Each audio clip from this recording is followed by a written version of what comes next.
ونعوذ بالله من شرور أنفسنا ومن سيئات أعمالنا من يهده الله فلا مضل له ومن يضلله فلا هادي له ونشهد أن لا إله إلا الله ونشهد أن محمدا عبده ورسوله أما بعد.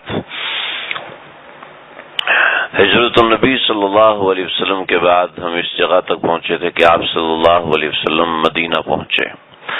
اس کے راستے میں ایک دو باتیں ہیں کہ نبی کریم صلی اللہ علیہ وسلم نے جب قبا سے روانہ ہوئے تو مسجد بنی سالم پہنچے اور بنی سالم کے قبیلے میں پہنچے. وہاں بنی سالم کے قبیلے پہنچ کر آپ صلی اللہ علیہ وسلم نے جمعے کا خطبہ دیا. جمعے کا خطبہ، جمعے کو پہلے یوم العروبہ کہتے تھے اور جمعے کی ابتدا قصی بن کلاب نے کی تھی کہ قصی بن کلاب وہ سارے قریشیوں کو اکٹھا کرتے تھے اور سب کو جمعے کے دن اپنے اکابر کے فضائل بتایا کرتے تھے. اور بعض روایت میں یہ بھی ہے کہ انہوں نے یہ بھی بتایا کہ منقول ہے کہ ہماری ہی قوم سے ایک نبی پیدا ہوگا جن کا نام ایسے ایسے ہوگا. بالکل ابتدا میں اس کے حوالے سے کافی باتیں ذکر کر چکا ہوں. تو جمعے کو حضرت اسد بن زرارہ رضی اللہ عنہ یہ بڑے جلیل القدر صحابہ میں سے ہیں اور یعنی وہ صحابی ہیں جو کہ مدینہ کے سرداران میں شمار کیے جاتے تھے. تو اسد بن زرارہ یہ رشن پہ اسد بن زرارہ رضی اللہ تعالیٰ عنہ ان کو محض من جانب اللہ ایک کشف ہوا تھا اور انہوں نے جمعے کے دن بنی سالم کے قبیلے کے اندر سب لوگوں کو جمع کیا اور سب لوگوں کو جمع کر کے دین کی تبلیغ کیا کرتے تھے. ایک بات یاد دہانی کے طور پہ کہہ دوں کہ حضرت مصعب بن عمیر رضی اللہ تعالیٰ عنہ کو نبی کریم صلی اللہ علیہ وسلم نے بیعت کے بعد ہی مدینے والوں کے ساتھ بھیج دیا تھا اور مدینے والوں نے حضرت مصعب بن عمیر کا بڑا اکرام کیا اور کئی لوگ حضرت مصعب بن عمیر کے ہاتھ مسلمان ہوئے تھے. یعنی نبی کریم صلی اللہ علیہ وسلم نے بھیجا حضرت مصعب بن عمیر کو تھا اور یہ جو سارا ہنگامہ مدینے میں ہو رہا تھا تو یہ سارا حضرت مصعب بن عمیر رضی اللہ عنہ کی محنت تھی کہ کس حکمت عملی سے اور کس ترتیب سے انہوں نے یہ سارا کام کیا کہ بہت سے لوگ دائرہ اسلام میں داخل ہوئے. بہت سے لوگ ایسے تھے یعنی 83 لوگ تو وہ تھے جو کہ نبی کریم صلی اللہ علیہ وسلم کے ہاتھ پہ جا کے بیعت ہوئے. تو اس وجہ سے جب لوگوں نے دیکھا کہ اللہ کے نبی کے غلام کا یہ حال ہے تو خود اللہ کے نبی کا کیا حال ہوگا. چنانچہ انہوں نے نبی کریم صلی اللہ علیہ وسلم سے ایسی محبت، ایسی والہانہ عقیدت کہ آپ صلی اللہ علیہ وسلم آ رہے ہیں تو لوگ آپ کی اونٹنی کے ساتھ لپٹ رہے ہیں اور آپ کی اونٹنی کو چوم رہے ہیں. اور سیدنا ابوبکر صدیق رضی اللہ عنہ کو آپ صلی اللہ علیہ وسلم نے اپنے پیچھے بٹھایا تھا اونٹنی پر. مسجد بنی سالم سے جب آپ صلی اللہ علیہ وسلم نکلے ہیں تو سیدنا صدیق اکبر آپ صلی اللہ علیہ وسلم کے ردیف تھے، یعنی آپ کے پیچھے بیٹھے ہوئے تھے اور آپ کی اونٹنی چل رہی تھی. جب وہ مدینہ کے مضافات میں داخل ہوئی تو بچیوں نے وہ طلع البدر علینا من ثنیات الوداع وجب الشکر علینا ما دعا للہ وداعی ایها المبعوث فینا جئت بالامر المطاع جئت شرفت المدینہ ما دعا للہ داعی. یہ کلمات، یہ جو اشعار ہیں انہوں نے پڑھے تھے تو آپ صلی اللہ علیہ وسلم نے ان کو یہ اشعار بڑے پسند آئے.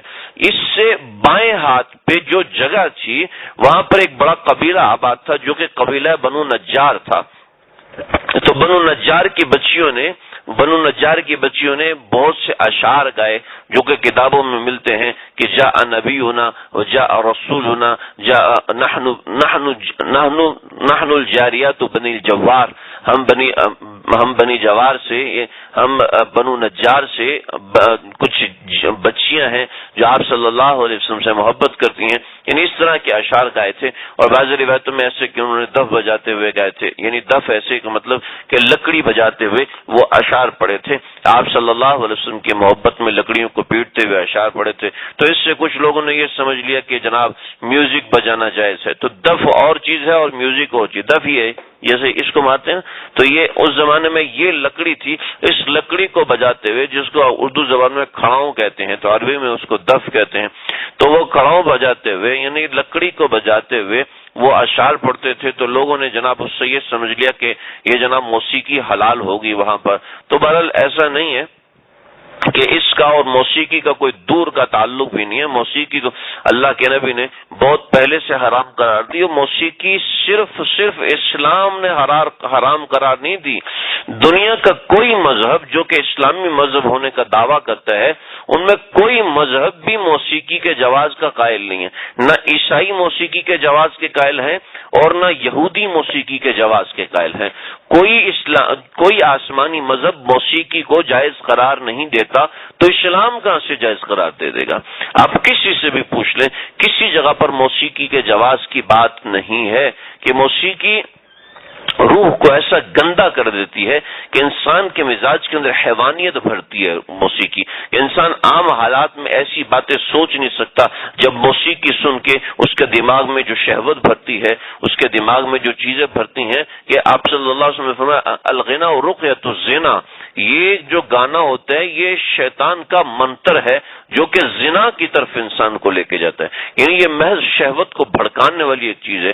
جی ہمیں تو سمجھ میں نہیں آتا تو ہماری عقل کا قصور ہے، ہماری فہم کا قصور ہے، ورنہ اللہ کے نبی نے دو ٹوک صاف صاف بات فرما دی ہے.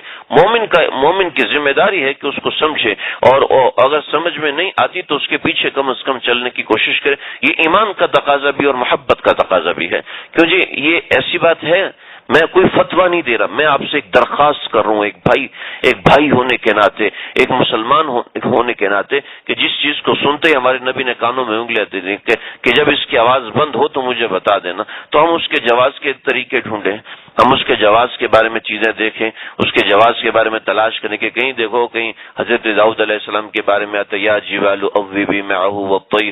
ہم یہ کوئی سمجھ میں آنے والی چیز نہیں ہے، انتہائی بیکار اور گھٹیا قسم کی بات ہوتی ہے کہ جو اس طرح کی چیزوں سے استدلال کرنے کی کوشش کرتے ہیں. وہ جناب وہاں پہ دف بجائے گئے تھے لہٰذا ہم بھی دف بجیں گے، تو بھئی یہ کوئی انتہائی غیر مناسب بات ہے.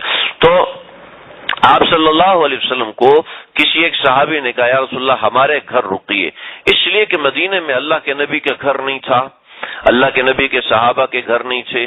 تو ہر صحابی یہ چاہتا تھا کہ اللہ کے نبی ان کے گھر میں رکیں. جو جس کے گھر کے آگے سے آپ صلی اللہ علیہ وسلم کی اونٹنی کی مہار کئی لوگوں نے پکڑی ہے، تو نبی کریم صلی اللہ علیہ وسلم نے فرمایا کہ اترکوہا فإنہا مأمورۃ، اس کو چھوڑ دو اس لیے کہ اللہ کی طرف سے مامور کی گئی ہے، لہٰذا یہ اپنی مرضی سے کہیں جائے گی نہیں، جہاں بھی جائے گی یہ اللہ کی مرضی سے جائے گی. یہ اونٹنی بھی روایتوں میں آتا ہے کہ اللہ کے نبی کے ساتھ یہ جنت میں داخل ہوگی. یعنی یہ اونٹنی اور بھی اس کے بڑے فضائل ہیں، میں انشاءاللہ ذکر کروں گا. تو یہ اونٹنی چلتی جا رہی ہے اور جس کے گھر کے آگے سے ایک بار گزر جاتی ہے اس پر قیامت گزر جاتی تھی، اور وہ روتا تھا، چیختا تھا ہائے کاش کہ مجھے اللہ کے نبی کی میزبانی کا، مجھے اللہ کے نبی کی ضیافت کا شرف حاصل ہوتا. چنانچہ یہ گزرتے گی اور بنی نجار جو آپ صلی اللہ علیہ وسلم کے بائیں ہاتھ پہ رہ گئے تھے، بنی نجار اس امید پر تھے اس لیے کہ بنی نجار ہمارے آقا صلی اللہ علیہ وسلم کا ننیال ہے، اور حضرت آمنہ آپ صلی اللہ علیہ وسلم کی والدہ محترمہ وہ بنی نجار میں سے تھی. اور بنی نجار وہ قبیلہ ہے، جب حضرت آمنہ کے بارے میں کسی کاہنہ نے حضرت آمنہ کو دیکھا تو حضرت آمنہ کو دیکھتے ہی حیران رہ گئی کہ یہ تو آنے والے سردار کی ماں ہے، یہ کوئی معمولی عورت نہیں ہے کہ اس کا اکرام کرو، اس کی عزت کرو، اس کا احترام کرو. حضرت آمنہ کے بارے میں ایسی باتیں میں شروع میں ذکر کر چکا ہوں. تو بنی نجار سے حضرت آمنہ آج، اور حضرت آپ صلی اللہ علیہ وسلم کے والد محترم حضرت عبداللہ کا جو انتقال ہوا ہے وہ بھی مدینہ کے بنی نجار میں ہوا ہے. اور یہاں بنی نجار میں ایک گھر تھا جو کہ آج کے اس وقت میں مسجد نبوی کا جو باب سعود ہے، مسجد نبوی کا باب سعود، مسجد نبوی میں سب سے پہلے مسجد نبوی میں سب سے، مجھے موقع نہیں مل سکا، میں نے اس کا اسکیچ بنانا تھا، سارا آپ کو دکھانا تھا، آگے اللہ نے موقع دیا تو انشاءاللہ آئندہ میں بنا دوں گا. مسجد نبوی اس شیپ میں ہے کہ پہلے مسجد نبوی اتنی چوڑی ہے اور پھر مسجد نبوی یوں اس کو لمبا کر کے پھر آگے پورے مستطیل شیپ میں بن جاتی ہے. آپ اگر تصویر دیکھیے گے تو آپ کو سمجھ میں آ جائے گا. یعنی آگے مسجد نبوی اس طریقے سے پیچھے سے ایسے چوڑی ہے اور آگے سے اتنی چوڑی ہے. سمجھ رہے بھائی؟ سمجھ میں آ رہی بات؟ تو جو یہاں پہ دروازے ہیں، یہاں پہ جو دروازے ہیں، یہ جو دروازے ہیں، یہاں پہ ایک جو دروازہ ہے جو اس کونے پہ دروازہ تھا، یہ دروازہ باب سعود ہے. اور یہاں پر بنی نجار کا ایک گھر تھا بنی نجار کا ایک گھر تھا، اس کے اندر آپ صلی اللہ علیہ وسلم کے والد کا انتقال ہوا اور اسی گھر کے اندر آپ کے والد کو دفن کیا گیا۔ اور کہا جاتا ہے روایات میں کہ جس جگہ باب سعود ہے اس جگہ پر آپ صلی اللہ علیہ وسلم کے والد محترم حضرت عبداللہ یہاں دفن کیے گئے تھے، تو وہ آج بھی ان کی نعش مبارک کہیں نیچے ہوگی۔ لیکن بہرحال مسجد نبوی صلی اللہ علیہ وسلم جس جگہ پر ہے، یعنی جس جگہ آج روضہ اطہر صلی اللہ علیہ وسلم ہے، آپ صلی اللہ علیہ وسلم کی اونٹنی آئی، بنی نجار اس سے تھوڑا سا آگے تھے، دائیں تھے، بائیں تھے، اور درمیان میں حضرت ابو ایوب انصاری کا گھر تھا۔ تو آپ صلی اللہ علیہ وسلم کی اونٹنی بنی نجار کی خالی زمین رکھی ہوئی تھی۔ اس خالی زمین پر یہ لوگ اپنے کھجوریں سکھایا کرتے تھے، تو کھجوریں سکھانے کے لیے یہاں ڈالتے تھے، تو یہاں پر کھجوریں سکھا کرتی تھی، تو اونٹنی یہاں پر آ کے بیٹھ گئی اور آپ صلی اللہ علیہ وسلم اور صدیق اکبر یہاں پر بیٹھے رہے اونٹنی پر۔ کسی نے اونٹنی کو اٹھانے کی کوشش کی کہ آگے بنی نجار ہے، ظاہر بات آپ اپنے ننیال میں رکیں گے، تو آپ نے فرمایا اترکوها فإنها مأمورة، اس کو چھوڑ دیجئے کہ یہ اللہ کی طرف سے مأمور ہے، آپ اس کو چھوڑ دیں۔ چنانچہ وہ اونٹنی چھوڑ دی گئی اور پھر وہ اونٹنی دوبارہ اٹھی اور اٹھ کے، اب اس کا فاصلہ اتنا ہوگا جتنا یہ ہمارے سامنے مسجد کے سامنے گھر ہے اور یہاں مسجد کا ممبر ہے، تو وہ اونٹنی دوبارہ وہاں سے اٹھی اور یہاں پہ بیٹھ گئی۔ آپ صلی اللہ علیہ وسلم اور صدیق اکبر دونوں اونٹنی کے پاس سے اتر کے سامنے ابو ایوب انصاری رضی اللہ عنہ ان کے گھر کا دروازہ تھا، اور پھر اونٹنی دوبارہ اٹھی اور جا کے دوبارہ اسی جگہ پر بیٹھ گئی جس جگہ آج مسجد نبوی صلی اللہ علیہ وسلم موجود ہے، اور اونٹنی نے اپنی گردن زمین پر پوری لٹا دی۔ اس کا مطلب یہ تھا کہ یہ وہ جگہ ہے جہاں پر اسلام کے پھیلاؤ کا آغاز کیا جائے۔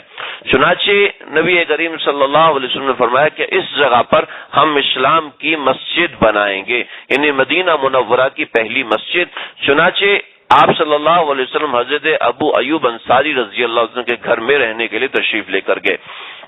حضرت ابو ایوب انصاری رضی اللہ عنہ، واقعات کی ترتیب کچھ ایسی ہے کہ سارے واقعات اکٹھے چلتے ہیں، لیکن میں ترتیب وار عرض اس لیے کر رہا ہوں تاکہ بات سمجھ میں آ جائے، ورنہ یہ ساری باتیں اکٹھی چل رہی ہیں۔ اگر تینوں باتیں تھوڑی میں کر کے بتانا شروع کر دوں گا تو شاید سمجھ میں نہ آئے، تو میں پہلے ایک ایک بات ذکر کر دوں، اس لیے کہ اس ایک بات کے درمیان دوسری بات بھی ہے، اس بات کے درمیان تیسری بات بھی ہے، تو میں تھوڑا سا اس کا ذکر کر دوں گا۔ اگر دشواری ہو تو آپ لوگ بعد میں مجھ سے پوچھ لیجیے گا کیا ہوا، لیکن معاملات بہت آسان ہیں، سمجھ میں آ جاتے ہیں۔ آپ صلی اللہ علیہ وسلم سیدنا ابو ایوب انصاری کے گھر گئے، ادھر سے مسجد کا کام ترتیب شروع کیا، ادھر سے مسلمانوں کو جمع کرنا شروع کیا۔ حضرت ابو ایوب انصاری رضی اللہ عنہ نے آپ کی ضیافت فرمائی، اس کے بعد آپ نے سارے مسلمانوں کو، مہاجرین اور انصار کو جمع فرمایا، اور مہاجر سب سے پہلا کام جو آپ صلی اللہ علیہ وسلم نے ریاست کی تکمیل کے لیے فرمایا ہے وہ یہ کام فرمایا ہے کہ سارے کے سارے انصار کو جمع کیا، سارے کے سارے مہاجر صحابہ کو جمع کیا، اور ان سے کہا کہ اللہ کے نبی کے پاس تو گھر آ گیا، لہذا آپ کچھ جائیں اور باقی اپنا کام تلاش کریں، ایسے ہی نا۔ لیکن اللہ کے نبی صلی اللہ علیہ وسلم نے کیا فرمایا؟ فرمایا کہ دیکھو ہم مدینے سے، ہم مکے سے آئے ہیں، ہم یہاں مہاجر ہیں۔ آپ نے ایک تفصیلی خطبہ دیا، خطبے کے بعد فرمایا کہ میں آج سب کو ایک دوسرے کا بھائی بناتا ہوں۔ چنانچہ صحابہ کرام رضی اللہ علیہ مجمعین جو تقریباً سب ہی سوائے چند ایک کے سب ہی اکیلے آئے تھے، تقریباً سب صحابہ اکیلے آئے تھے، سوائے چند ایک صحابہ کے کہ انہوں نے اپنی بیویوں کے ساتھ ہجرت کی تھی، حضرت عثمان رضی اللہ عنہ اور چند ایک دیگر صحابہ، تو انہوں نے اپنی بیویوں کے ساتھ ہجرت کی تھی، باقی سب تقریباً اکیلے آئے تھے۔ نہ ان کے پاس کھانے پینے کا انتظام تھا، نہ ان کے پاس رہائش کا انتظام تھا، نہ ان کے پاس گھر بسانے کا کوئی سسٹم تھا، اور ان کے گھر والے پیچھے تھے۔ اب یہاں پر ان کو گھر ملتا، یہاں پر ان کو رہنے کی جگہ ملتی، تو رہنے کی جگہ ملنے کے بعد وہ اپنا گھر بساتے، اپنے گھر والوں کو لے کے آتے۔ چنانچہ آپ صلی اللہ علیہ وسلم نے کچھ عرصے کے بعد آپ صلی اللہ علیہ وسلم نے کسی صحابی کو بھیجا، حضرت عثمان کو بھیجا، جو کہ آپ صلی اللہ علیہ وسلم کی بیٹی حضرت رقیہ، حضرت ام کلثوم کو لے کر آئے۔ حضرت ابو بکر صدیق رضی اللہ عنہ نے حضرت عبداللہ بن ابو بکر صدیق کو بھیجا کہ وہ گئے اور جا کے حضرت اسما کو، حضرت عائشہ کو اور ام رمان کو لے کر آئے، اور ایسے ہی دیگر صحابہ نے کچھ عرصے کے بعد بھیجا۔ لیکن اس کچھ عرصے سے پہلے یہ ہوا کہ آپ صلی اللہ علیہ وسلم نے صحابہ کرام کو جمع کر کے فرمایا کہ میں سب کو ایک دوسرے کا بھائی بناتا ہوں. چنانچہ صحابہ کو آپس میں جوڑا. یہ بڑا زبردست تاریخی مقام ہے، لیکن یہ ایسی چیز نہیں ہے کہ ہم اس کو تفصیل سے ذکر کریں. اس لیے جس کو یہ سمجھنا ہے کہ کون صحابی کس کا بھائی بنا، کون صحابی کس کا بھائی بنا، تو کتابیں موجود ہیں، ان میں سے دیکھ سکتا ہے. تو آپ نے سب صحابہ کی اخوت فرمائی. تقریباً 80 سے زیادہ نام لکھے ہوئے ہیں. اس کے علاوہ جو ہے باقی اختلافات ہیں جو متفقن علیہ ہیں. آخر میں حضرت علی بچ گئے. تو حضرت علی نے کہا کہ یا رسول اللہ، آپ نے مجھے تو کسی کا بھائی بنایا نہیں. تو آپ نے فرمایا کہ علی، کیا تجھے یہ پسند نہیں ہے کہ تیرا بھائی محمد عربی صلی اللہ علیہ وسلم ہو؟ تو حضرت علی اتنا خوش ہوئے اور اس سے بڑھ کے میرے لیے کیا اخوت ہوگی. اب انصار کو دیکھیں کہ انصار کیسے عظیم الشان حلم والے ہیں. انصار روایتوں میں آتا ہے کہ اپنے گھر لے کر گئے اور ایک صحابی نے یہ کہا، دیگر نے بھی ایسی بات کی ہوگی لیکن منقول ہے کہ ایک صحابی نے کہا دیکھو میرے گھر کے 2 کمرے ہیں، بعضوں نے کہا میرے گھر کے یہ حصے ہیں، میں ان کو 2 حصوں میں تقسیم کر دیتا ہوں، ادھر کا حصہ تمہارا، ادھر کا حصہ میرا. اس لیے کہ جو بھائی میرے خون کے رشتے والا ہے وہ میرا بھائی میرے ماں اور میرے باپ کی طرف سے ہے، تو اس کا رشتہ تو ہو سکتا ہے ٹوٹ بھی جائے کہ ماں باپ کے آپس میں طلاق ہوگی، بھائی اس کے ساتھ ہو گیا، یہ اس کے ساتھ ہو گیا، کوئی ایسی بات ہو سکتی ہے. لیکن میرا تم سے جو رشتہ ہے وہ اتنا عظیم الشان ہے کہ مجھے اور تجھے اللہ کے نبی نے بھائی بنایا ہے. اب یہ جو بھائی ہے یہ تو درجہ اس سے بھی زیادہ بڑا ہے، لہذا میں بھی ویسا ہی معاملہ کروں گا جیسا ہونا چاہیے. لو میرے گھر کے 2 حصے ہو گئے، میرے گھر کے 2 کمرے ہو گئے، اس میں جو سامان ہے، اس میں جو سامان ہے، جس کمرے میں رہنا تمہیں پسند ہے تم لے لو. میری 2 بیویاں ہیں، ایک صحابی نے کہا میری 4 بیویاں ہیں، ان میں سے دونوں کو دیکھ لو، ان میں سے جو تمہیں پسند ہے میں اس کو طلاق دے دیتا ہوں، تم مجھ سے نکاح کر لو.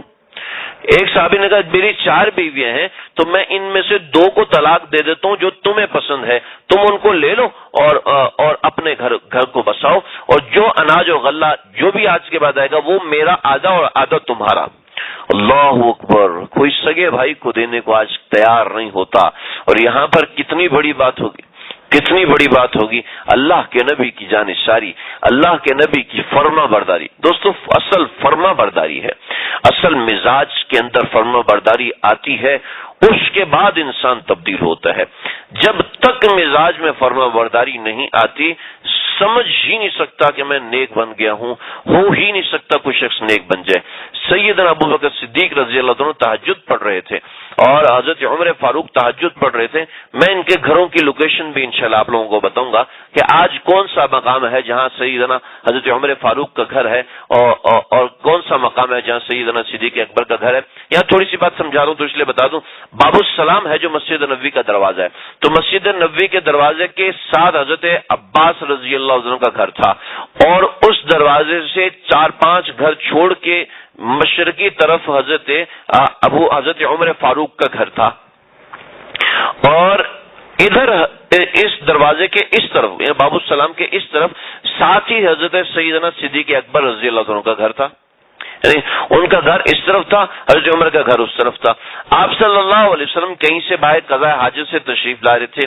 آج کل وہاں مسجدیں بنی ہوئی ہیں، مسجد غمامہ بنی ہے، مسجد علی بنی ہے، تو وہاں خالی میدان تھا، وہاں سارے کاموں کے لیے جاتے تھے. تو آپ وہاں سے تشریف لا رہے تھے تہجد کے وقت، تو آپ حضرت عمر کے گھر سے گزرے تو حضرت عمر اونچی آواز میں تلاوت فرما رہے تھے، اور حضرت صدیق اکبر کے گھر کے پاس سے گزرے تو بہت آہستہ تلاوت فرما رہے تھے. تو آپ نے پوچھا عمر، صبح پوچھا عمر اتنی اونچی تلاوت کیوں کر رہے تھے؟ کہا یا رسول اللہ کہ نفس سونے والا ہے تو نفس کو جگا رہا تھا کہ اونچی آواز میں کہیں اسے نیند نہ آ جائے اور دوسرے لوگ بھی جاگ جائیں، اس لیے کر رہا تھا. اور حضرت ابوبکر صدیق سے پوچھا تم اتنی آہستہ کیوں پڑھ رہے تھے؟ کہ جس کو سنانا ہے وہ تو سن رہا ہے نا، وہ آہستہ بھی سن رہا ہے، زور سے بھی سن رہا ہے، تو میں اپنی الہ ازاری اسی کے سامنے رکھوں تو زیادہ بہتر ہے.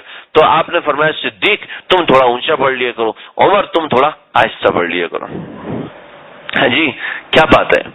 بات یہ ہے کوئی حکمت نہیں، صرف اتنی حکمت ہے کہ دونوں میرے فرما بردار بن کے کام کریں، اور کوئی حکمت نہیں. ہوں گی 50 حکمتیں، لیکن جو علماء نے فرمایا کہ ظاہری حکمت ہے وہ یہ کہ جب انسان کے مزاج میں فرما برداری آتی ہے، بھئی آپ کیا کر رہے ہیں، سب کو ڈسٹرب کر رہے ہیں، اٹھ جائیں اٹھ جائیں یا ادھر چلے جائیں یا آرام سے بیٹھ جائیں. کیا کہہ رہا تھا میں، انسان اب جب فرما بردار بن جاتا ہے تو اس کے عمل میں تبدیلی آتی ہے، ورنہ ویسے جتنی بھی عمل میں تبدیلی ہے انسان وہیں پر کھڑا رہتا ہے. محض عمل کی تبدیلی سے انسان دھوکے میں آ جاتا ہے، جی میں بدلی ہو گیا ہوں، ایسا نہیں ہوتا. جب مزاج میں فرما برداری آتی ہے اس کے بعد انسان تبدیل ہوتا ہے، اس کا مزاج تبدیل ہوتا ہے، اس کے مزاج میں فرق پڑتا ہے وغیرہ وغیرہ. تو آپ صلی اللہ علیہ وسلم کے صحابہ آپ صلی اللہ علیہ وسلم کے اتنے فرما بردار تھے کہ اتنے انتہا کر دی. اور آگے سے جو مہاجرین تھے تو مہاجرین بھی معمولی چیز نہیں تھے. چنانچہ حضرت عبد الرحمن بن عوف نے کہا بھائی تمہاری بیوی تمہیں مبارک، تمہارا غلہ تمہیں مبارک، مجھے بس اپنے گھر کے چھت پہ رہنے کی اجازت دے دو اور مجھے بتا دو کہ کنڈیوں کا کاروبار کہاں پہ ہوتا ہے. اور کہا کہ تمہارے گھر میں کلہاڑی رکھی ہوئی ہے؟ کہ جی بالکل ہے. کہ مجھے کچھ دیر کے لیے کلہاڑی استعارے کے طور پہ دے دو اور پھر میں دیکھتا ہوں. چنانچہ کلہاڑی لے کے گئے، لکڑیاں کاٹیں، ان لکڑیوں کو بیچا، ان لکڑیوں کو بیچ کے کچھ پیسے جمع ہوئے، ان پیسوں کو لے کر ان پیسوں کو ان پیسوں کو لے کر انہوں نے کچھ غلہ خریدا، غلہ خرید کے بیچنا شروع کیا اور جناب اپنا کاروبار شروع کر دیا. کاروبار یعنی اپنے بھائی پہ بوجھ نہیں بنے، اپنے دوسرے بھائی پہ ذرہ برابر بوجھ نہیں بنے. پھر ایسے کا بوجھ انسان اٹھاتے ہوئے بھی خوشی محسوس کرتا ہے. جو سر پہ چڑھ جائے، جو ڈھیلا ہو کے بیٹھ جائے تو ظاہری بات ہے اس سے تکلیف بھی ہوتی ہے اور انسان کر بھی نہیں سکتا. تو دوسرے صحابہ بھی ایسے تھے. یعنی اول تو دین میں غیرت ہے، اصل دین میں غیرت مندی ہے کہ غیرت نہیں ہے تو چاہے کتنا بڑا پڑھ لکھ کے بڑا ہو جائے، جو شخص غیرت نہیں رکھتا، جو شخص عام حصی چیزوں کو ہی انکار کر دیتا ہے، ظاہری بات ہے ایسا شخص کیا دین میں ترقی کرے. چنانچہ صحابہ کرام نے آگے یہ معاملہ کیا، انہوں نے یہ انتہا کر دی اور ان صحابہ نے یہ انتہا کی. تو یہ ایسے معاملہ اخوت کا ہوتا ہے کہ میں تو تمہارا بھائی بن کے رہنا چاہتا ہوں، میں تو تمہارا بھائی بن کے رہنا چاہتا ہوں اور غرض ہے کہ اس کا مال ہتھیائے، اس سے محبت کرنا چاہتا ہے، اس لیے محبت کا تعلق رکھنا چاہتا ہے تاکہ دعوتیں اڑائیں اور یہ کریں اور وہ کریں. نہیں جی، یہ نہیں، یہ کوئی عقل مندی کی بات نہیں. تو یہ اخوت کا معاملہ سب سے پہلے ہوا. دوسرا، صحابہ کرام مکہ شریف میں جو نمازیں پڑھا کرتے تھے وہ اس طرح ترتیب سے تھیں کہ پہلے صرف فجر اور عصر کی نماز پڑھتے تھے. بعض علماء نے کہا کہ قیام اللیل اور عصر کی نماز پڑھتے تھے. تمہارا جو مجھے کتابوں میں ملا وہ یہی ملا کہ فجر اور عصر کی نماز پڑھا کرتے تھے اور اس کے علاوہ کوئی اور نمازیں نہیں تھیں. جب معراج پہ آپ صلی اللہ علیہ وسلم تشریف لے کر گئے تو 5 نمازیں فرض ہوئیں. تو 5 نمازیں جو فرض ہوئیں تو فجر، ظہر، عصر، مغرب، عشاء کی تھیں. لیکن یہ ساری کی ساری صرف 2 رکعت نماز تھی. یعنی فجر بھی 2 رکعت ہیں، ظہر بھی 2 رکعت ہیں، عصر بھی 2 رکعت ہیں، مغرب بھی 2 رکعت ہیں اور عشاء بھی 2 رکعت ہیں. تو یہ 2 رکعت نماز تھی. اور پھر اس کے بعد جب آپ صلی اللہ علیہ وسلم مدینہ تشریف لائے تو آپ صلی اللہ علیہ وسلم نے سب سے پہلے مرحلے میں یہ کیا کہ اب نماز کہاں پڑھی جائے. اس لیے کہ جب بھی نماز کا وقت ہوتا تو کچھ صحابہ کرام ایسے تھے کہ وہ آپ صلی اللہ علیہ وسلم کے پاس ویسے ہی بیٹھے رہتے، یعنی آپ کے گھر کے باہر ڈیرا ڈال کے بیٹھے رہتے. اس کے علاوہ ان کو کوئی راستہ، جگہ ہی نہیں تھی، کوئی مقام ہی نہیں تھا کہ جہاں وہ قیام کر سکتے. یعنی اخوت میں کوئی ان کو ملا نہیں تھا. اور کچھ روز بروز نئے آ رہے تھے تو کچھ دن تک تو اخوت ہوتی تھی، یعنی 1 کے 2 بن گئے، 1 کے 3 بھائی بھی بن گئے. لیکن اس کے بعد یہ ممکن نہیں ہوا تو بہت سے لوگ باہر رہتے تھے، یعنی آپ صلی اللہ علیہ وسلم کے انتظار میں بیٹھے رہتے تھے. تو آپ صلی اللہ علیہ وسلم نے اور دوسرے جو لوگ تھے وہ نماز کو ان کو پتہ نہیں چلتا تھا. تو صحابہ کرام کے اندر آپس میں بات ہوئی اور نبی کریم صلی اللہ علیہ وسلم نے صحابہ کرام سے مشورہ کیا. تو بعضوں نے کہا کہ بھی ہم ایسا کرتے ہیں کہ ناقوس بجا دیا کریں گے. جب ناقوس بجا دیں گے تو سب سمجھ جائیں گے کہ آزان ہو رہی ہے. ناقوس ایک قسم کی لکڑی ہوتی تھی، اس کو بجایا جاتا تھا جیسے آج کل جسے گھنٹی کہتے ہیں نا، ٹن ٹن جو گھنٹی ہوتی ہے، تو اس طرح اس کو ناقوس کہتے ہیں۔ انہوں نے کہا جی یہ ناقوس بھی نہیں ہے۔ بعضوں نے کہا جی ہم بگل بجا دیا کریں گے۔ بگل بھی کوئی آلہ ہوتا ہے، مجھے اس کے بارے میں تحقیق نہیں ہو سکی کہ بگل ہوتا کیا ہے، تو آپ نے دونوں کو منع کر دیا۔ فرمایا کہ ایک عیسائیوں کا طریقہ ہے ناقوس بجانا، عیسائیوں کا طریقہ ہے کہ ان کے چرچ کے اندر گھنٹا ہوتا ہے، آج بھی ان کے چرچ میں گھنٹا ہوتا ہے، اور جو بگل بجانا یہ یہودیوں کا طریقہ ہے، یہ بھی ہمارا طریقہ نہیں۔ تو کسی نے کہا کہ ہم ایسا کر دیا کریں گے کہ ایک اونچی جگہ متعین کر دیں گے، وہاں پر آگ لگا دیا کریں گے، جو آگ دیکھے گا سمجھ جائے گا کہ نماز کا وقت ہو گیا، چنانچہ سارے آ جائیں گے اور نماز ادا کر لیں گے۔ آپ نے فرمایا یہ بھی بات سمجھ میں نہیں آ رہی، تو سارے کے سارے اپنے گھر چلے گئے، مشورے میں کوئی بات سمجھ میں نہیں آئی۔ تو حضرت عبداللہ بن زید بن عبد الرب یہ ایک صحابی ہیں کہ جو بڑے فکر مند ہوئے کہ اب اس بارے میں کیا ہونا چاہیے، ان کو کوئی بات سمجھ میں نہیں آ رہی تھی، تو فرمانے لگے کہ میں نے خواب دیکھا، خواب میں یہ دیکھا کہ ایک فرشتہ نظر آیا جس نے سبز رنگ کے کپڑے پہنے ہوئے، اور وہ کہنے لگا کہ تم لوگ کیوں پریشان ہو، کیا کر رہے ہو؟ کہا جی ہم مشورہ کر رہے ہیں۔ تو اس کے ہاتھ میں ایک ناقوس تھا، تو کہنے لگے تم یہ ناقوس مجھے دے دو۔ کبھی ناقوس تمہیں کس لیے چاہیے؟ ہم یہ ناقوس لے لیں گے اور ہم اس ناقوس کو بجا دیا کریں گے، اور یہ ناقوس بہت اچھی ہے تو اس کی آواز دور دور تک جائے گی، یعنی گھنٹہ ہے بہت دور دور تک جائے گی، تو لوگ نماز کے لیے جمع ہو جایا کریں گے، اس سے فائدہ ہوگا۔ تو کہنے لگا، فرشتے نے کہا کہ بھئی تم یہ کلمات کیوں نہیں کہتے؟ اللہ اکبر اللہ اکبر، اشہد ان لا الہ الا اللہ، اشہد ان لا الہ الا اللہ، اشہد ان محمد رسول اللہ، اشہد ان محمد رسول اللہ، حی علی الصلاۃ حی علی الصلاۃ حی علی الفلاح حی علی الفلاح، اللہ اکبر لا الہ الا اللہ۔ اس روایت میں شروع میں اللہ اکبر بھی 2 دفعہ ہے، ہم 4 دفعہ پڑھتے ہیں، اور بعض روایت میں کہ 2 مرتبہ اس نے اذان سکھائی اور 2 مرتبہ اس نے اقامت سکھائی، اور اقامت کے لیے اس نے فرشتے نے فرمایا کہ اقامت کے اندر قد قامت الصلاۃ کہہ دو، اور اقامت جوڑ کے پڑھو، یعنی اذان توڑ کے پڑھتے ہو تو اقامت جوڑ کے پڑھو، اللہ اکبر، پھر توڑا، پھر اللہ اکبر، پھر توڑ دیا، اشہد ان لا الہ الا اللہ، سانس توڑ دیا، پھر اشہد ان لا الہ الا اللہ، سانس توڑ دیا، لیکن اقامت میں ان سب کو ملا کے پڑھو، اللہ اکبر اللہ اکبر اللہ اکبر اللہ اکبر، اشہد ان لا الہ، پھر حی علی الصلاۃ، حی علی الصلاۃ کے بعد قد قامت الصلاۃ، یہ پڑھ لیا کرو۔ تو صبح اٹھے، بڑے خوش ہوئے، اللہ کے نبی کے پاس حاضر ہوئے، کہا یا رسول اللہ رات میں نے یہ خواب دیکھا اور بڑا ہی زبردست خواب دیکھا کہ فرشتے نے آ کے مجھے ایسے ایسے کلمات سکھائے ہیں۔ تو حضرت عبداللہ بن زید بن عبد رب یہ وہ صحابی تھے جو ایسے بولتے ایسے کر کے نا، ایسا آواز جیسے بچوں والی آواز ہوتی ہے نا، باریک آواز ہوتی ہے، اور بعض آوازیں جیسے میری بھاری آواز ہے، اونچی آواز ہے، تو بعض آوازیں ایسی اونچی ہوتی، تو وہ آواز میں دھیمے تھے، آہستہ بولتے کر کے بولتے تھے۔ اور آپ صلی اللہ علیہ وسلم نے فرمایا کہ بلال کو بلاؤ، چنانچہ حضرت بلال حبشی رضی اللہ عنہ کو بلایا گیا، اور بلال حبشی کی آواز بہت اونچی تھی، بڑی اونچی آواز تھی۔ آپ نے فرمایا کہ اس انصاری کے مکان پہ چھوڑو، اور یہ کلمات عبداللہ بن زید آپ یہ کلمات ان کو بولے۔ چنانچہ حضرت عبداللہ بن زید وہ کلمات بولتے اور حضرت بلال اونچی آواز میں پکارتے ہیں۔ جب حضرت عمر نے یہ کلمات سنے، حی علی الصلاۃ حی علی الصلاۃ، اونچی اونچی کلمات سنے، تو فرمایا کہ وہ اپنے گھر میں لیٹے ہوئے تھے، بیٹھے ہوئے تھے، کچھ چادر لی ہوئی تھی، تو چادر کو سمیٹے بغیر بھاگے کہ یا رسول اللہ ھذا هو الحق، میں نے بھی خواب میں یہ کلمات سنے ہیں، مجھے بھی کسی نے خواب کے اندر یہ کلمات بتائے۔ تو آپ صلی اللہ علیہ وسلم نے فرمایا ھذا هو الحق، یہ بات بالکل سچی ہے کہ آج کے بعد یہی کلمات رہیں گے۔ چنانچہ یہاں سے اذان مروج ہوئی، یعنی 1 ہجری کے اندر اذان مرتب ہوئی، اور 1 ہجری کے اندر آپ صلی اللہ علیہ وسلم نے انصاریوں کی اخوت کروائی۔ پھر اس کے بعد 1 ہجری کا تیسرا بڑا عمل، آپ صلی اللہ علیہ وسلم نے سب صحابہ کو جمع کیا کہ اس جگہ مسجد بنانی ہے۔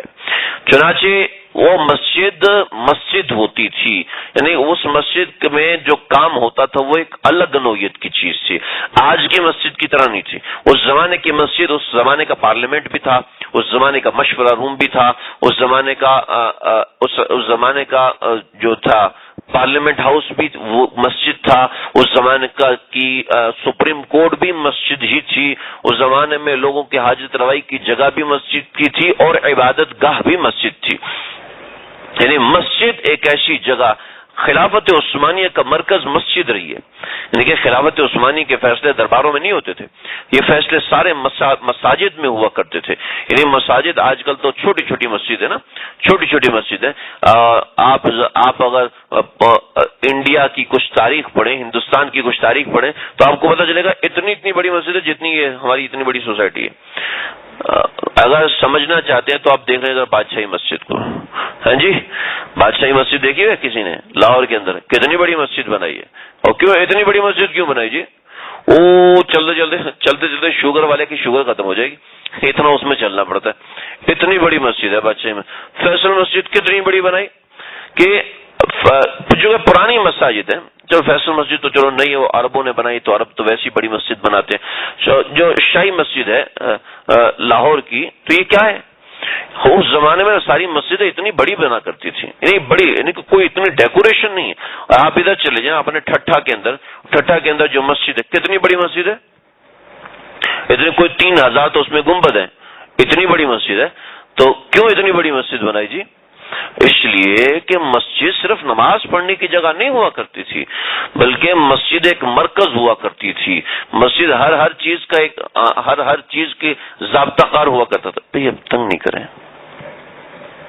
ضابطہ کار کی بنیادی جگہ مسجد ہوا کرتی تھی.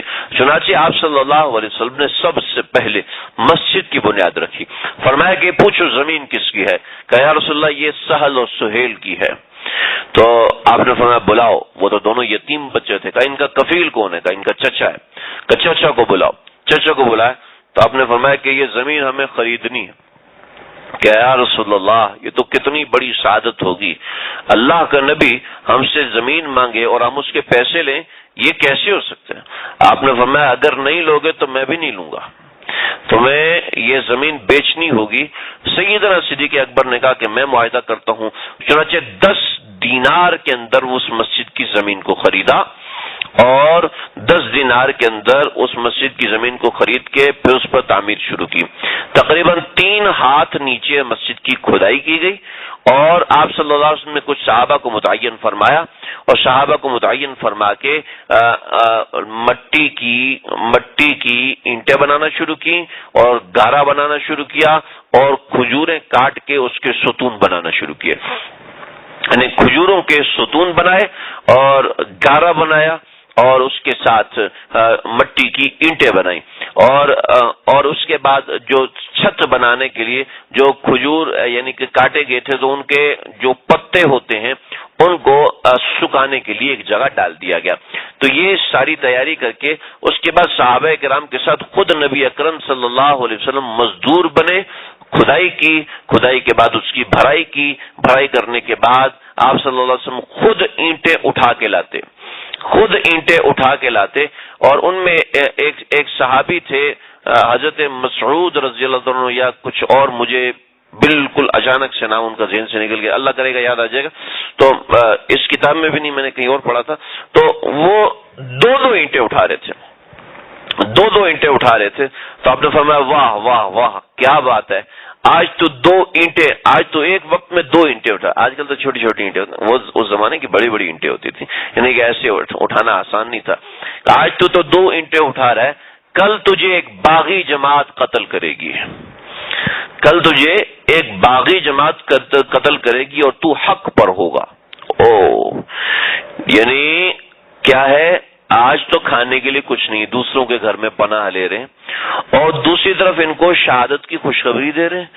تیسری طرف ان کو بتا رہے ہیں کہ 2 جماعتوں میں کون حق پر نہیں ہوگا اور کون حق پر ہوگا.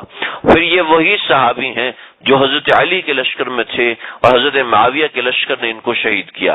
تو ان کی شہادت کو دیکھ کے کئی لوگ حضرت معاویہ کے لشکر سے نکل کے حضرت علی کے لشکر میں آگے کہ اللہ کے نبی نے سچ فرمایا تھا کہ ایک باغی جماعت تمہیں قتل کرے گی. ہم غلطی پر تھے, ہمیں اس میں بات نہیں کرنی کہ حضرت علی اور حضرت معاویہ کی جو آپس میں جنگ ہوئی تھی وہ اس وقت کے اپنے معاملات تھے, اس وقت کے اپنے حالات تھے, ان حالات کے اعتبار سے الگ معاملہ ہے. انشاءاللہ ہم اس کو ہم تو خیر ذکر کرنے کا کوئی ارادہ نہیں ہے, تو اختلافی موضوعات ہیں, ہمیں اس پر پڑھنے کی ضرورت نہیں, لیکن چونکہ صحابی کو اللہ کے نبی نے اس موقع پر فرمایا تھا اس لیے میں نے آپ کو بتا دیا. پھر ایک اور صحابی تھے, اور صحابہ کرام جب اینٹیں اٹھا کے کام کرتے, مزدوری کرتے, تو سارے کے سارے مل کے چند نعرے لگاتے تھے. مل کے کئی صحابہ ایسے نعرے لگاتے تھے کہ جس سے ایمان کا جوش دوسروں کا بڑھتا تھا. اور کئی ایک نعرے روایات میں منقول ہیں کہ دنیا دار من لا دار لا, نہیں اور کچھ اور نعرے ہیں مجھے یاد نہیں, میں آپ کو دیکھ کے بتاتا ہوں. اللہ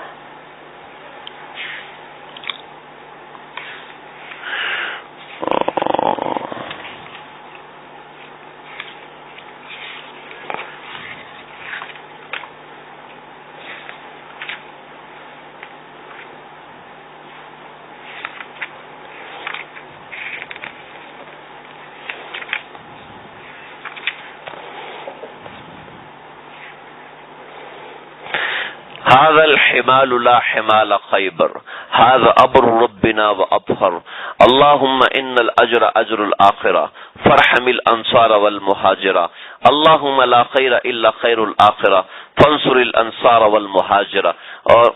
اور بھی اس طرح کے اور نعرے منقول ہیں جو صحابہ کرام مل کے لگایا کرتے تھے, اور بڑا ایمانی جوش ہوتا تھا. ایک مرتبہ ایک صحابی نے نبی کریم صلی اللہ علیہ وسلم کو دیکھا کہ آپ صلی اللہ علیہ وسلم نے اینٹیں اٹھائیں اور اینٹیں اٹھا کے ان کو اپنی ٹھڈی کا سہارا دیا. تو ایک صحابی ہے کہ یا رسول اللہ یہ مجھے دے دیجئے میں اٹھاؤں. تو آپ نے فرمایا کہ نہیں اس کو چھوڑ دو, دنیا کا چین کوئی چین نہیں ہے, چین تو اصل آخرت کا چین ہے. تو آپ نے ان کو منع, یعنی آپ بنفس نفیس خود مزدور بنے. اس سے بہت سے لوگ کچھ اس نوعیت کا اشکال کرتے ہیں کہ جناب آج کل جو لوگ بڑے بن جاتے ہیں وہ چھوٹوں کے ساتھ مل کے کام نہیں کرتے, وہ چھوٹوں کے ساتھ مل کے لگتے نہیں ہیں, وہ اپنا سیٹ بن کے بیٹھے رہتے ہیں. وہ یہ بات غلط ہے. ایسی جی ہمارے مشائخ تو خود کام میں لگتے نہیں ہیں, اپنے مریدوں کو کاموں میں لگا دیتے ہیں. اساتذہ کرام خود لگتے نہیں ہیں, شاگردوں کو کام میں لگا دیتے ہیں. بات یہ ہے کہ اللہ کے نبی کے صحابہ کے دل میں جو عشق اور ادب غایت درجے کا تھا وہ آج کے شاگردوں میں, آج کے مریدوں میں, آج کے ماتحتوں میں نہیں ہو سکتا. وہ اگر اپنے شیخ کو, اپنے استاد کو ساتھ چلتا ہوا دیکھیں گے تو وہ لازماً کوئی نہ ان سے بھی مذاق کر دیں گے, اور جس سے ان کا نقصان ہو جائے گا, جس سے ایسا نقصان ہو جائے گا کہ ان کو پتہ بھی نہیں کہ بے ادبی کا قوی اندیشہ ہوتا ہے. لیکن صحابہ کرام اور نبی کریم صلی اللہ علیہ وسلم کا ایسا کوئی کسی بھی قسم کا اندیشہ نہیں تھا. ہمارے ایک ساتھی ہیں دوسرے ملک میں ہوتے ہیں, انہوں نے مجھ سے پوچھا کہ میرے ایک مرید ہیں جو کہ عالم دین ہیں, تو انہوں نے مجھ سے یہ سوال کیا تو میں بہت پریشان ہو گیا کہ اللہ کے نبی تو صحابہ کے ساتھ کام کروایا کرتے تھے اور آپ جو ہیں وہ آپ کام نہیں کرواتے. تو میں نے کہا ان سے یہ بتائیے کہ صحابہ کرام جو اپنے نبی سے عشق رکھتے تھے وہ اس کام کے بعد کم نہیں ہو سکتا تھا, اور آج کے مشائخ اگر اس طرح کا کام کریں گے تو فوراً بے تکلفی پیدا ہوگی, فوراً کہیں گے ہاں آپ سے کام تو ہوتا نہیں, سانس چڑھ گیا آپ کا. تو اس طرح کی حرکت ہوگی تو اس سے ان کا نقصان ہو جائے گا. اور یہ معاملہ چونکہ خالص دینی معاملہ ہے, یعنی ایک درجے کا معاملہ ہے, وہاں تو ہر چیز ساتھ متصل تھی, ہر چیز ساتھ جڑی ہوئی تھی, لہذا ہر چیز میں نقل ہو نہیں سکتی. اور آج کل وہ کام بہت سے کام ایسے جو مزدور بھی نہیں کر سکتے, تو شیخ صاحب اور یہ سب کہاں کریں گے. یعنی شیخ صاحب کا پھر یہ ہوگا کہ شیخ صاحب اگر جا کے دشمنوں کے ملک سے پیسے لے کے آئیں گے تو اس کا مطلب وہ شیخ صاحب بہادر ہے, ورنہ نہیں ہے. تو یہ کوئی کرائٹیریا نہیں ہے, یہ کوئی کرائٹیریا نہیں. اس زمانے کے جو کرائٹیریاز تھے وہ اور چیزیں تھیں. یعنی کہ شیخ صاحب سے آپ کہیں گے اللہ کے نبی ساتھ مل کے کام کراتے تھے, لہٰذا آپ جائیں کچن کے اندر مریدوں کے لیے کھانا بنائیں.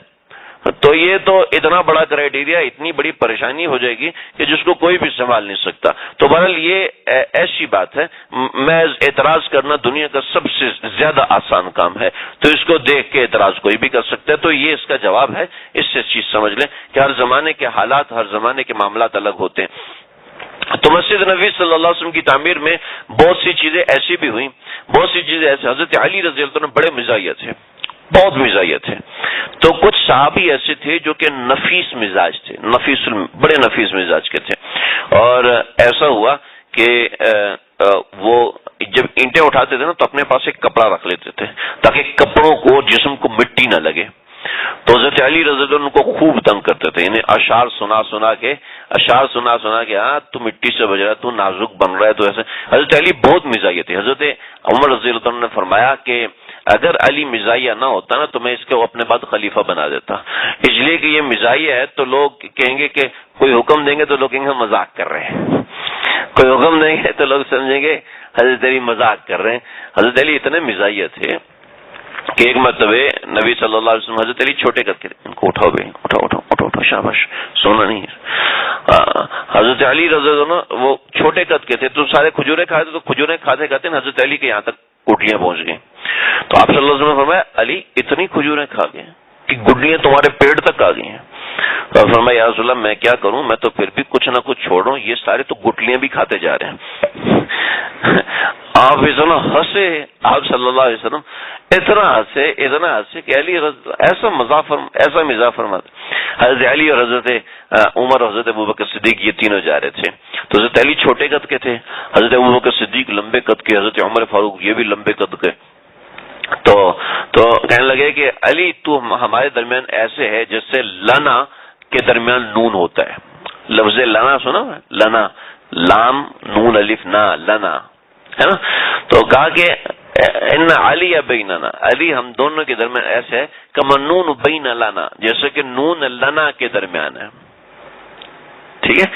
تو حضرت علی نے فوراً جواب دیا اللہ تکتب نون، اگر تم نون نہیں لکھو گے تو تجعل لنا لا، تو لنا لا بن جائے گا، تو میرے بغیر تو تم لا ہو، یعنی کچھ بھی نہیں ہو. تو دونوں او بھائی کہاں سے بڑھ گیا ہے یہی کہا ہوگا. دونوں کہہ رہے ہیں ایسا زبردست علمی جواب، ایسا بہترین علمی جواب. تو حضرت علی چھوٹے قد کے تھے. چھوٹے قد سے یاد آیا حضرت عمر رضی اللہ عنہ کے پاس ایک آدمی روتا ہوا آیا. کہا کیا ہوا؟ حضرت ایک آدمی ایسا ہے اس نے مجھے دھوکہ دے دیا. کہ تم جھوٹ بول رہے ہو. آپ کو کیسے پتا میں جھوٹ؟ کہیں تم جھوٹ بول رہے ہو. کہ حضرت میں سچ کہہ رہا ہوں، مجھے اس نے دھوکہ دیا. کہا نہیں تم جھوٹ بول رہے ہو. جب 3 دفعہ ہو تو کہا حضرت آپ کیسے فرما سکتے ہیں کہ میں جھوٹ بول رہا ہوں؟ کہا کہ اللہ کے نبی صلی اللہ علیہ وسلم نے فرمایا چھوٹے قد والا آدمی کبھی دھوکہ نہیں کھا سکتا. کہ حضرت کیسی بات کر رہے ہیں، جس نے مجھے دھوکہ دیا وہ مجھ سے بھی چھوٹے قد کا ہے. تو چھوٹے قد والے لوگ جو نا ذہین ہوتے ہیں، جو یعنی بنسبت لمبے قد والوں کے. ایسا نہیں کہ لمبے قد والے ذہین نہیں ہوتے. حضرت عمر ایسے ذہین فتین تھے، حضرت عمر لمبے قد والے تھے لیکن ایسے ذہین فتین تھے کہ زمین پہ بیٹھ کے اللہ رب العزت کے مزاج کو سمجھ گئے کہ یہ بات اللہ کو پسند نہیں ہوگی، حالانکہ وہی نازل نہیں ہوئی. تو یہ کرائٹیریا کلیہ نہیں ہے، بس ایک عام ایک عمومی بات ہے. تو سمجھ گئے بات. تو آپ صلی اللہ علیہ وسلم کی جب مسجد تعمیر ہوئی تو مسجد کیسی تعمیر ہوئی؟ مسجد ایسے تعمیر ہوئی کہ 100 ہاتھ لمبی، 100 ہاتھ چوڑی. کتنی جی؟ 100 ہاتھ لمبی، 100 ہاتھ چوڑی. بعض روایتوں میں کہ نہیں 70 ہاتھ لمبی، 70 ہاتھ لمبی اور 60 ہاتھ چوڑی. بھئی آپ لوگ اگر ایسے کریں گے تو آپ لوگوں کو میں بیٹھنے نہیں دوں گا. دوسروں کی توجہ خراب کر رہے ہیں، ہنسنے کھیلنے کے لیے تھوڑی ہیں. اللہ کے نبی کا تذکرہ چل رہا، آپ درمیان میں شرارت کر رہے ہیں. اللہ یہ محبت کی باتیں ہیں. اللہ کے نبی کی محبت میں آپ لوگ بیٹھے ہیں، ہم لوگ بیٹھے ہوئے ہیں. ورنہ کس کے پاس اتنا وقت ہے؟ ماشاءاللہ یہ حضرات اتنی دور سے وقت نکال کے، اب صبح دفتر جانا ہوتا ہے لیکن اس کے باوجود بیٹھے ہوتے ہیں، اتنے بڑے بڑے کام ہوتے ہیں. تو آپ لوگ شرارت نہیں کریں. تو پھر اصل میں 7 ہجری میں مسجد کی توسیع ہو گئی تھی. تو تب یہ 100 ہاتھ لمبی 100 ہاتھ چوڑی ہوئی. لیکن بہرحال جو بھی ہے، مسجد نبوی صلی اللہ علیہ وسلم میں اللہ تعالیٰ ہمیں بار بار لے کے جائے. مسجد نبوی صلی اللہ علیہ وسلم کی جو پلر ہے نا، پلر، ان پلروں کے اوپر والے حصے میں لکھا ہوا ہے ھذا حد مسجد النبی صلی اللہ علیہ وسلم. آج کے زمانے میں جتنے پلرز اس وقت مسجد نبوی کے اندر تھے، اتنے تمام پلروں کے اوپر یہ لکھا ہوا ہے. پیچھے سے پلر نمبر 49 سے شروع کریں اور آگے سے پلر نمبر 41، یعنی 40، 41، 42، 43، 44، 45، پلر نمبر 49 یہاں تک. اور جو آخری پلر ہے آج، وہ پلر اور سیریز سے چل رہا ہوتا ہے، ان کی سیریز اور ہے. میں نے اس سیریز ساری وہاں پہ میں نے نوٹ کی تھی. تو یہ جو حد ہے، یہ مسجد نبوی صلی اللہ علیہ وسلم کی حد ہے، یعنی وہ مسجد ہے جو نبی کریم صلی اللہ علیہ وسلم نے اپنے ہاتھ مبارک سے تعمیر فرمائی تھی. پہلے مسجد نبوی کے ہمسائے میں کسی انصاری کا گھر تھا، تو آپ نے اس سے وہ گھر خریدنے کی کوشش کی. تو انہوں نے کہا کہ نہیں یا رسول اللہ، میں بہت غریب ہوں، میرے پاس کچھ بھی نہیں ہے اس گھر کے علاوہ. آپ نے فرمایا تھا کہ یہ اپنا گھر دے دو اور جنت میں تمہیں اس کے عوض میں ایک محل لے کے دوں گا. تو کہا یا رسول اللہ، میرے پاس اس کے علاوہ رہنے کی کوئی جگہ نہیں ہے، میں دے نہیں سکتا. تو حضرت عثمان کو پتہ چلا، تو حضرت عثمان پیچھے پہنچے. کہا ہاں بھائی کتنے میں دیتے ہو؟ کہ اتنے میں. بات ہوئی، کہا یہ 10,000 میں، 10,000 درہم میں، 10,000 درہم میں بیچوں گا. چنانچہ حضرت عثمان نے 10,000 درہم ان کو دیے اور عرض کیا کہ یا رسول اللہ، اگر کوئی اور وہ گھر آپ کی خدمت میں پیش کر کے ہدیہ کر دے تو کیا اس کے لیے بھی جنت کی بشارت ہے؟ آپ نے فرمایا بالکل، اس کے لیے بھی، اس کو بھی جنت میں محل لے کے دوں گا. یا رسول اللہ یہ لیجئے، یہ گھر کی کنجیاں، آپ گھر لیجئے، اس کو توڑیے، مسجد بنائیے، جو جیسے آپ فرمائیں. خیر، اس کا تذکرہ بھی انشاءاللہ میں آگے کروں گا. تو آپ صلی اللہ علیہ وسلم نے یہ مسجد بنائی، لیکن وہ مسجد ایسے نہیں تھی جیسے آج ہے.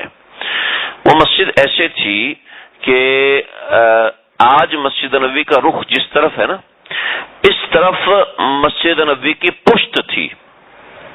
ٹھیک ہے، یعنی یہ مسجد نبوی صلی اللہ علیہ وسلم اس طرف ہے نا، تو مسجد نبوی کا رخ اس طرف تھا. اور یہاں پر حضرت عائشہ اور یہاں حضرت سودا بنت زمعہ، ان دونوں کا حجرہ مبارک تھا. حضرت عائشہ کا حجرہ یہاں تھا اور حضرت سودا بنت زمعہ کا حجرہ یہاں پر تھا. جب 18 مہینے کے بعد قبلہ تبدیل ہوا تو آپ صلی اللہ علیہ وسلم یہاں پر تشریف لے آئے، یہاں پر امام کا مصلی ہوا اور یہاں پر حضرت عائشہ کا حجرہ ہو گیا، جہاں آج آپ صلی اللہ علیہ وسلم آرام فرما ہے. اور اس کے ساتھ حضرت سودا بنت زمعہ ان کا حجرہ ہو گیا. یعنی یہ 2 حجرے تھے. بعد میں حضرت حفصہ کی شادی ہوئی تو یہاں پہ ایک تیسرا حجرہ ہو گیا. میں انشاءاللہ اس کی تصویری ترتیب وہ ساری آپ کو انشاءاللہ آپ حضرات کے سامنے آگے موقع ہو تو انشاءاللہ رکھوں گا. تو یہ اس طریقے سے مسجد نبوی کی تعمیر ہوئی. یعنی اتنی سی جگہ مسجد نبوی صلی اللہ علیہ وسلم کی تھی جہاں پر آج پلرز کے اوپر سبز رنگ کا نشان لگا ہوا ہے، اس کے اوپر گولڈن کلر سے لکھا ہوا ہے ھذا حد مسجد نبی صلی اللہ علیہ وسلم. یہ وہ جگہ ہے جہاں آپ صلی اللہ علیہ وسلم نے مسجد بنائی تھی. اس کے 3 دروازے تھے. ایک دروازہ یہ تھا باب الرحمہ، ایک دروازہ یہ تھا باب الرحمہ، اور بعض روایت میں کہ اس طرف کھل رہا تھا اور آج بھی اس طرف کھل رہا ہے. لیکن جو نقشے کچھ علماء نے بنائے ہیں، جو جغرافیہ کے علماء ہیں، کچھ نے اس کا دروازہ یہاں بنایا، یعنی آپ سمجھ لیں کہ جنوب کی طرف، اور کچھ نے اس کا دروازہ مشرق کی طرف بنایا، مغرب کی طرف بنایا کہ مسجد نبوی کا اس طرف جو ہے وہ مغرب ہے، اس طرف مشرق ہے. یعنی مشرق کی طرف جنت البقیع ہے اور مغرب کی طرف مدینہ کی پوری دوسری بستی تھی. تو مشرق کی طرف جنت البقیع ہے، اور بعضوں نے کہا باب الرحمہ مشرق کی طرف بنا، اور بعضوں نے کہا باب الرحمہ مغرب کی طرف، یہ جنوب کی طرف بنا. لیکن بہرحال آج جو باب الرحمہ ہے یہ جنوب کی طرف ہے، یعنی اس طرف ہے، معذرت مغرب کی طرف ہے، جنوب کی طرف نہیں. جنوب کی طرف تو مسجد نبوی کی توسیع ہوئی ہے. تو جنوب مغرب کی طرف باب الرحمہ ہے. اور یہ دروازے کا نام باب الرحمہ نہیں رکھا گیا تھا، ہوا یہ تھا کہ بارش ہوئی تھی، بارش نہیں ہو رہی تھی. تو صحابی نبی کریم صلی اللہ علیہ وسلم کے دربار میں حاضر ہوئے کہ یا رسول اللہ ہم لوگ پیاس کی وجہ سے ختم ہو رہے ہیں، ہمارے مویشی مرنے والے ہیں، آپ اللہ سے دعا کیجئے کہ اللہ ہم پر رحمت کی بارش کرے. تو وہ اس دروازے پہ کھڑے تھے، آپ صلی اللہ علیہ وسلم نے ممبر پہ کھڑے ہی ہاتھ اٹھائے اور اسی وقت بارش شروع ہو گئی. تو اس وقت سے اس دروازے کا نام باب الرحمہ پڑ گیا. پھر دوسرا دروازہ اس طرف تھا، یعنی جس طرف آج گنبد خضرا ہے، یعنی جس رخ پر آج قبلہ ہے اس طرف ہے، گنبد خضرا نہیں۔ باب السلام جو ہے وہ مغرب کی طرف کھلتا ہے، اس کے آگے کے علاقے میں یہ دروازہ تھا، یہ والا دروازہ جو مسجد نبوی صلی اللہ علیہ وسلم کا، لیکن یہ اس مقام پہ نہیں تھا جہاں آج دروازہ ہے، اس لیے کہ آج تو اس کی توسیع ہوگی۔ حد مسجد نبی صلی اللہ علیہ وسلم کے اگلے حصے میں وہ دروازہ ہوا کرتا تھا، تو یہ دروازہ تھا۔ اور تیسرا باب جبریل تھا، جہاں سے آج کل انٹری بند کی ہوئی ہے، یعنی روضہ اطہر صلی اللہ علیہ وسلم کے پچھلی طرف جو دروازہ ہے وہ باب جبریل۔ یہ 3 دروازے مسجد نبوی صلی اللہ علیہ وسلم کے بنے ہوئے تھے اس وقت، تو یہ 3 دروازے تھے اور 3 دروازے کھلے ہوتے تھے ہر وقت مسجد نبوی صلی اللہ علیہ وسلم میں۔ اور یہاں پر 2 گھر تھے، حضرت عائشہ کا اور حضرت سودا بنت زمعہ کا۔ حضرت سودا بنت زمعہ عمر کے اندر آپ صلی اللہ علیہ وسلم سے کافی بڑی تھیں، اور حضرت عائشہ رضی اللہ عنہ عمر کے اندر آپ سے کافی چھوٹی تھیں۔ حضرت عائشہ سے آپ صلی اللہ علیہ وسلم کا نکاح مکہ شریف میں ہو گیا تھا، اور مدینہ شریف میں آپ صلی اللہ علیہ وسلم کی حضرت عائشہ کی رخصتی ہوئی تھی، بعضوں کے مطابق 18ویں مہینے میں ہوئی تھی، اور بعضوں کے مطابق جب یہ حجرے بنے تھے تو 7ویں مہینے کے اندر ہی حضرت عائشہ کی رخصتی ہو گئی تھی۔ اس میں اس طرح کی بحثوں میں پڑھنے کی ضرورت نہیں ہے، یہ بڑا اہم، ہمارے کچھ لوگ ایسے بھی ہیں، کچھ علماء ایسے بھی ہیں، لاہور کے کچھ علماء، انہوں نے اس طرح کا نظریہ پیش کیا کہ جناب حضرت عائشہ کی عمر غلط بتاتے ہیں۔ حضرت عائشہ 6 سال کی نہیں تھی، بلکہ حضرت عائشہ 16 سال کی تھی۔ ایک غلطی سے لکھنا تھا، وہ لکھا نہیں گیا تھا، یا لکھا تھا تو سیاہی سے مٹ گیا تھا، تو وہ اصل تو 16 برس تھی، یہ غلطی سے 6 برس مشہور ہو گیا۔ یعنی امام بخاری جیسے سے غلطی ہوئی تھی اور مجھ سے غلطی، امام بخاری کو اندازہ ہی نہیں ہوا، انہوں نے 6 لکھ دیا 6، تو وہ تو اس وقت لکھا جائے نا جب امام بخاری کتاب حساب کی کتاب لکھ رہے ہوں، تو تب ایک ہی غلطی ہوئی۔ امام بخاری حساب کی کتاب تھوڑی لکھ رہے ہیں، اس کے اوپر کئی کتابیں لکھی ہوئی ہیں جو کہ غلط نظریے پہ مبنی ہیں، اور یہ سمجھانا چاہتے ہیں کہ اما عائشہ تو جوان تھیں، اما عائشہ تو آپ یہ کیوں نہیں سمجھ سکتے کہ اللہ نے اما عائشہ کو معجزانہ طور پہ بڑا کیا تھا، جو کہ صحیح روایات میں آیا کہ حضرت عائشہ کی عمر 12 سال تھی، لیکن وہ اس وقت 22 سال کی لگتی تھی۔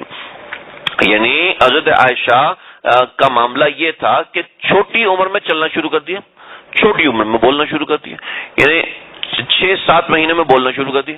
کیوں جی 6-7 مہینے میں، یعنی اس بچی کی طرح ہوگی جو سمجھدار بچی ہوتی ہے۔ یعنی اللہ رب العزت نے حضرت عائشہ کو خاص نبی کریم صلی اللہ علیہ وسلم کے لیے بنایا تھا، خاص نبی کریم، یہ اللہ رب العزت کا ایک معجزہ تھا کہ امت کے لیے ایک معلمہ پیدا کی جائے، امت کے لیے ایک تعلیم دینے والی خاتون پیدا کی جائے، جس کی عقل، جس کی فہم، جس کی فراست ایسی ہو، اور پھر اس کا تعلق سیدنا ابوبکر صدیق کے خاندان سے جوڑا، تاکہ معاندین آج تک جو بھی آگے آئیں وہ ان پہ اعتراض کریں تو انگلی نہ اٹھا سکیں، ہر چیز کا جواب ہے۔ تو بہرحال خیر میں اس بحث میں نہیں جاتا، میں نے جو چند ایک علماء نے ایسی بات کی اور بڑی دھڑلے سے کی، تو میں نے ان کو خط لکھا، ان کو میں نے ای میل کیا، میسج کے ذریعے سے بات کرنے کی کوشش کی۔ تقریباً پچھلے 2-3 مہینے پہلے ان کا میرے پاس جواب آیا کہ جی قاضی صاحب کی تحقیق فلاں جو بھی ہیں، قاضی صاحب کی تحقیق وہ یہ ہے، اور وہ اپنی تحقیق پہ آج بھی قائم ہیں۔ تو میں نے ان سے ان کے دلائل مانگے، تو انہوں نے مجھے ایک کتاب کا حوالہ دیا جو کسی پروفیسر صاحب کی کتاب لکھی ہوئی تھی۔ میں نے کہا سبحان اللہ، تو جب ہمارا دین پروفیسروں کے ہاتھ میں چلا گیا تو ظاہر بات ہے علماء تو ختم ہو گئے نا۔ مفتی اعظم پاکستان حضرت مفتی رفیع شفیع صاحب اور سید سلمان ندوی جیسے لوگ جنہوں نے اس معرکۃ الآراء مسئلے کے اوپر ایسا قلم اٹھایا، آج تک کوئی اس کا جواب دے نہیں سکا، اور شیخ الاسلام حضرت مفتی تقی عثمانی صاحب جن سے ساری دنیا رہنمائی لیتی ہے، لیکن آج ہمیں ضرورت ہے کہ ہم پروفیسروں کے پاس جائیں، آج ہم ڈاکٹروں کے پاس جائیں، اس لیے کہ ہمیں ان کی تحقیق پہ اعتبار ہے۔ علماء کرام اور مفتیان کرام جنہوں نے چٹائی سے سل کے ساری زندگی گزارتی، چٹائی سے سل کے ساری زندگی گزارتی، آپ سنیں گے تو آپ پریشان ہو جائیں گے۔ آج لوگ کہتے ہیں کہ اپنی اولاد کو مولوی نہ بناؤ، کیوں نہ بناؤ؟ اس لیے کہ ان کی تنخواہیں نہیں ہوتی۔ کیوں نہیں تنخواہیں ہوتی جی؟ تنخواہیں دینے والے تو آپ ہیں نا، کیوں تنخواہیں اتنی بڑی نہیں ہوتی؟ کیا وجہ؟ خود کہتے جی مولویوں کے تو مزے ہیں، جہاز سے ہم سفر نہیں کرتے، اور یہ جی آپ اپنی اولاد کو مولوی کیوں نہیں بناتے ہو؟ جی اس میں یہ مسئلے یہ مسئلے یہ مسئلے یہ مسئلے، تو بھائی بہت سی باتیں ہیں، بہت سی باتیں۔ کیوں ایسا کرتے ہیں؟ کیوں جی؟ کیوں ایسا کرتے ہیں؟ مجھے خود آدم جی والے بلا رہے تھے، ایک ہفتے میں وہ مجھے اتنے پیسے دیتے تھے جتنے مہینے کی 2 مہینے کی تنخواہ نہیں ہوتی جتنی وہاں ایک ہفتے میں مل رہی تھی. میں کیوں نہیں گیا؟ ہاں میں جاتا تو آج آپ کے پاس بیٹھا ہوتا. یہاں پہ آتا، اتنی دور سے روزانہ آتا ہوں، فجر میں پورا دن بھاگتا دوڑتا ہوں، یہاں پہ آتا جی. ایک ہفتے میں 30,000 روپے کما رہے ہیں ایک ہفتے میں. وہ تو اس وقت یعنی انیشیل 30,000 ایک ہفتے میں، اور پھر آگے یعنی صبح 8 بجے سے لے کے 1 بجے تک، اس کے بعد چھٹی. اپنا ٹیوشن پڑھاؤ جتنا مرضی کرو. پھر جب پیسے کا نشہ اور خوشبو آنا شروع ہو جاتی ہے نا، پھر بندہ دین کے کام کا نہیں رہتا. عمومی طور پر دیکھا گیا کہ کیوں نہیں قربانیاں دیتے مسجدوں کے لیے، کیوں نہیں قربانیاں دیتے. بس بہت بڑی بڑی باتیں ہیں. تو محنت چاہیے جی، قربانیاں چاہیے. اور جناب وہ ساری زندگی ان چیزوں میں لگے، آپ ان کو علماء میں کیڑے نظر آنا شروع ہو گئے. ان کی طرح ذرا 1 مہینہ گزار کے دیکھو، سمجھ میں آ جائے گی. 1 مہینہ ان کی طرح گزار کے دیکھو، عقل ٹھکانے آ جائے گی. اللہ حفاظت فرمائے. تو ہم محتاج بن گئے پروفیسروں کے. میں تحقیر نہیں کرتا میں کسی کی تحقیر نہیں کرتا. کوئی محنت کرتا ہے، کوئی محنت کر کے اپنا کام لے کے آتا ہے، ہم ضرور اس کو اپریشیٹ کرتے ہیں، بہت اچھی بات ہے آپ کریں، لیکن اس محنت کا معیار بھی تو ہو. اس محنت کو کسی معیار پہ تو صرف نہیں آتی ہے میری، ہمیں نحو نہیں آتی ہے، ہمیں عربی سمجھ میں نہیں، لیکن تحقیق پوری ہے میری. تحقیق تیری پوری ہے، تجھے عربی نہیں آتی. تحقیق تو یعنی میں ڈاکٹر تو ہوں لیکن مجھے دوائی لکھنی نہیں آتی. میں ڈاکٹر تو ہوں، مجھے ٹیکا لگانا نہیں آتا. کوئی ایسا ڈاکٹر دیکھا آپ نے؟ میں ڈاکٹر تو ہوں لیکن میں نے MBBS نہیں کیا، لیکن ہوں ڈاکٹر. اتنے لوگوں کو میں نے بچایا. کیسے بچایا بھائی؟ ایسے بچایا، ایک آدمی کنویں میں گرا، اس کو رسی سے نکال دیا. دوسرا آدمی درخت سے نکلا، اس کو رسی سے اتار دیا. کیوں جی؟ دونوں کو بچا لیا میں نے. دونوں، ایک آدمی کے گولی لگی ماتھے پر، مر گیا. ایک اور شکر ہے اللہ تیرے، اس کی آنکھ بچ گئی. شکر ہے اس کی آنکھ بچ. کیا حلال کو حرام بنا رہے ہیں اور پتہ بھی نہیں ہے کہ کتنا بڑا ظلم کر رہے ہیں. یہ بات تو میں نے ہنسنے کے انداز میں کہہ دی، لیکن سچ کہہ رہا ہوں دوستو، دین کو تباہ کر کے رکھتے تھے. اتنی باریک باریک باتوں میں ہاتھ ڈالتے ہیں اور بیڑا کرک کر دیتے ہیں. جو دوسرے لوگ ہیں ان کو بھی گمراہ کر دیتے ہیں، خود تو گمراہ ہوتے ہیں. اللہ حفاظت فرمائے. تو اما عائشہ رضی اللہ عنہ کے بارے میں اس طرح کی بھی لوگ تحقیقات کر رہے ہیں، تو بہرحال وہ اپنی جگہ غلط ہے. اگر کسی کو اس بارے میں تحقیق کرنی ہو تو سیدنا سلیمان ندوی رحمۃ اللہ علیہ کی ایک کتاب ہے، جس میں معاندین نے، خاص طور پہ چند ایک معاندین بڑے مشہور ہیں، میں نام نہیں لینا چاہتا، تو انہوں نے جو اعتراضات کیے ہیں اس مسئلے کے اوپر اور اپنی طرف سے صفائیاں پیش کرنے کی کوشش کی ہیں انگریزوں کی ترجمانی کرتے ہوئے، تو حضرت سید سلیمان ندوی رحمۃ اللہ علیہ نے ایک کتاب لکھی ہے سیرت سیدنا عائشہ رضی اللہ عنہا. اس کے اندر سب جوابات دیے ہوئے، جو پڑھنا چاہے پڑھ سکتا ہے. تو حضرت عائشہ رضی اللہ عنہ کا حجرہ اس طرف تھا، اور اس کے دوسری طرف یعنی اس کے مشرق کی طرف حضرت سیدنا سودا بنت زمعہ. یہ 2 حجرے بنائے گئے اور مسجد نبوی صلی اللہ علیہ وسلم میں نماز اس طرف رخ کر کے پڑھی جانے لگی. تو یہاں سے مسجد نبوی صلی اللہ علیہ وسلم میں نماز کا آغاز ہوا اور یہاں سے اذان کا آغاز ہوا. اس کے بعد جب تحویل قبلہ ہوا 2 ہجری کے اندر، تو اور کچھ واقعات ہوئے اور کچھ معاملات ہوئے. انشاءاللہ زندگی رہی، موقع رہا تو میں اس کی ساری چیزیں بنا کے آپ کے سامنے پیش کروں گا. اللہ تعالیٰ مجھے، آپ کو، ہم سب کو سمجھنے کی توفیق عطا فرمائے. اللہ کے نبی کی سچی محبت، اللہ کے نبی سے سچا تعلق اللہ ہم سب کو عطا فرمائے. وآخر دعوانا الحمدللہ رب